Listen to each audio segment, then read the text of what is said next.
Following the Pretoria Peace Agreement, some internally displaced persons from Tselemti district of Northwestern Tigray returned home with hopes for stability. However, in a phone interview with Tigray television, the district administrator Nega Adunya reports that their safety remains in jeopardy as armed Amhara forces continue to occupy the area and re-establish legal administration, leaving residents vulnerable to atrocities and violence.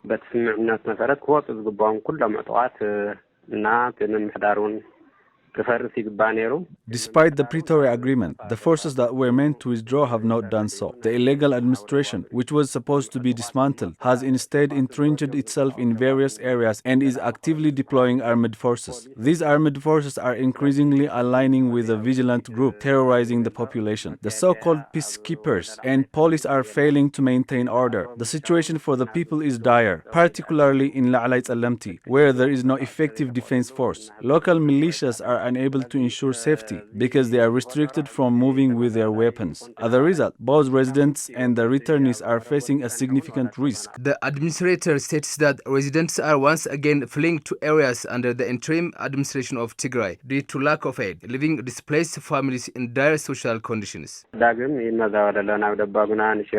people are being displaced to Shira and in the Baguna for the second time. The area is affected with drought. These people are facing severe challenges in their social lives because they couldn't get any aid. The people started fleeing because they couldn't get any support from humanitarian organizations, interim administration, and the federal government. During the phone interview, Naga reports an ongoing atrocity in the district as residents are being forced to flee daily due to a complete breakdown in security.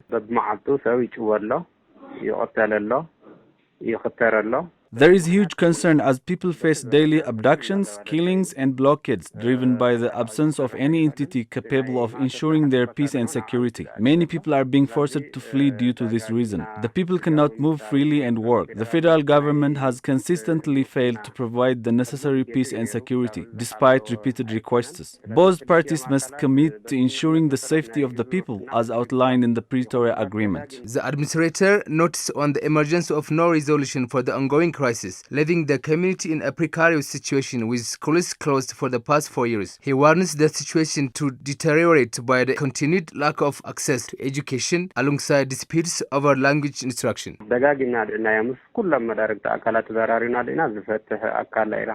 We have discussed over this issue with all the concerned bodies, but couldn't get any viable solution. The people are facing severe crisis. The schools have been closed for 4 years. Students cannot afford to travel to Shira for education, and local schools are not permitted to operate. Despite repeated requests for learning opportunities, there has been no response. Disputes over whether education should be conducted in Tigrinya or Amharic have further complicated matters, with the federal government denying the community's preference for instruction in their native language. Therefore, based on the interim government's negotiation with the federal, the people should be ensured their right for education. These problems persist, and without prompt action from the international community and the interim government, the situation for the people will continue to deteriorate. While IDPs from Tselemti returned to their homes 2 months ago in accordance with the Pretoria Agreement, they now face renewed violence and insecurity, raising urgent concerns for their safety and well-being.